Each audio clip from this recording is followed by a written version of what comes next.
Wolff, the economist, the co-founder of Democracy at Work, author most recently of Understanding Marxism.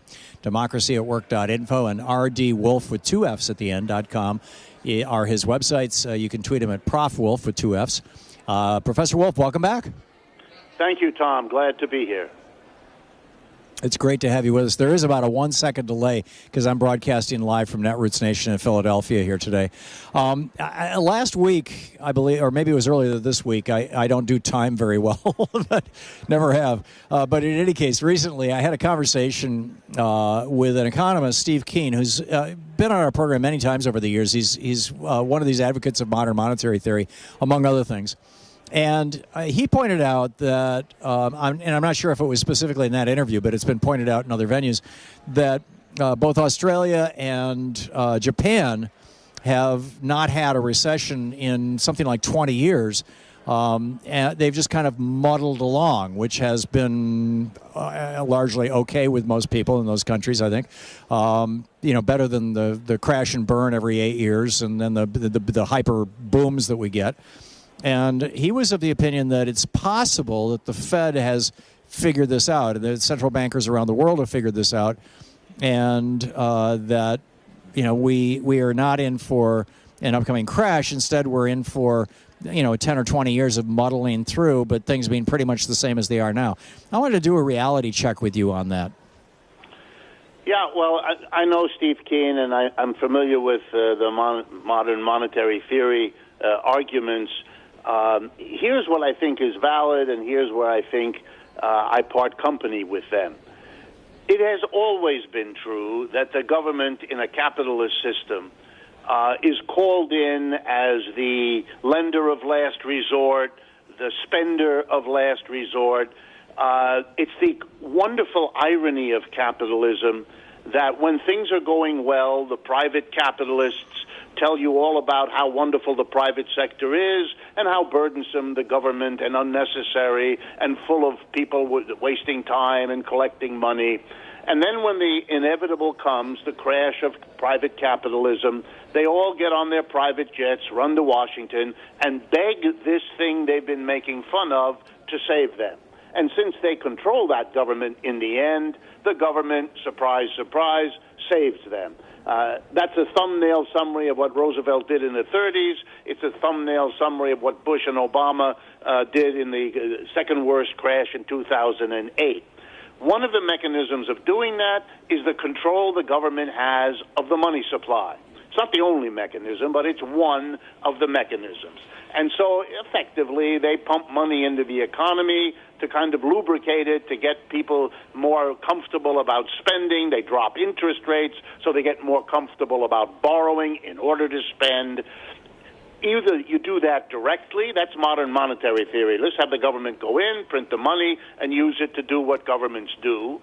But the problem in the past has been when you give that much power, that monetary power, to a political leader, it's only a matter of time before that political leader abuses that. And so what happened in capitalist countries was they created a bit of a buffer, a quote-unquote independent agency.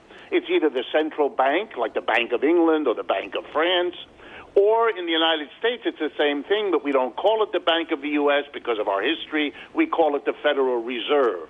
It's supposed to be an indirect way. But if you know how the Federal Reserve works, it basically prints money. It's basically part of the government. There's a bit of an arm's length from the rest of the government, and that was hoped would work so that the government could, with monetary and fiscal policy, manage. That was the wisdom that came out of the Great Depression.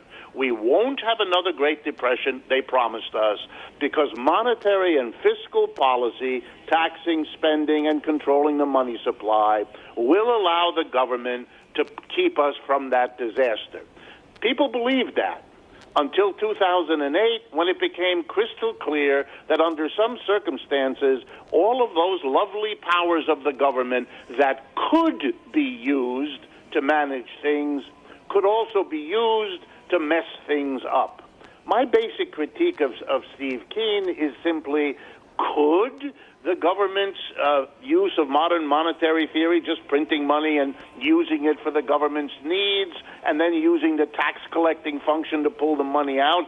Could that, in some theoretical framework, keep things from exploding? Yes, it could.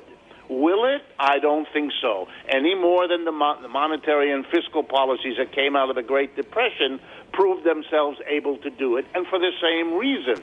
The larger political context, the struggle between employers and employees, the struggle between one country and another, the political machinations, not just of odd political characters like Trump, but of the normal, usual kind, not even to mention the ecological issues that I know Steve is concerned about. All of these are going to impose themselves on the government's management, so it is going to either make mistakes, if you want to look at it that way, or it is going to do political tasks even at the cost of economic stability. And I think you're seeing it now clearly with Mr. Trump as he beats down the interest rates to save himself from the recession before the election next year. How far he's going to go, how many international economic disruptions he's going to cause to get himself reelected, nobody knows. But could that screw up the great ideas of modern monetary theory? Sure it could, and that's the difference between what might work and what in the real world of the conflict-ridden capitalism will work. So, Professor Richard Wolff, we're gonna have a hard break here in about 2 minutes. So, to paraphrase or recontextualize what you're saying, if we looked at, for example, Turkey right now, where Erdogan has been pumping the money supply to get himself, popular and reelected, and it's creating a crisis for the Turkish lira. That's your political interference, and arguably for the first time in American history, we're seeing that with Trump explicitly lobbying the Fed. We saw it with the deregulation of the financial system in '99. That was less explicit. Is that what you're saying, basically? That's right, and I think Mr. Trump deserves credit or blame, depending on your point of view, because since he's going a bit further in manipulating trade relations with the tariffs and everything else to get himself popular and to get himself reelected, he is setting a new level, a new standard. It will now be more easy and more likely that Democrats will do that kind of thing because the nature of what counts as acceptable political behavior is being changed here, and precisely in the direction that will not follow the dictates of modern monetary theory, because it will be responding to different political, national, international pressures, and that's even before ecological crises enter the picture, forcing governments to do things financially that don't conform to the nice management of the cycle. The big weakness of modern monetary theory is that it's essentially empowering a government which is ultimately corruptible, as we're seeing in Trump. Absolutely, and the irony is the conservatives sometimes pointed out that one of the things that went wrong with the socialist experiments in Russia and so on was when you give that much power to the government, yes, it can do certain interesting things, make economics grow, but it can also abuse that politically, and you have to deal with that and not pretend that that's not a problem.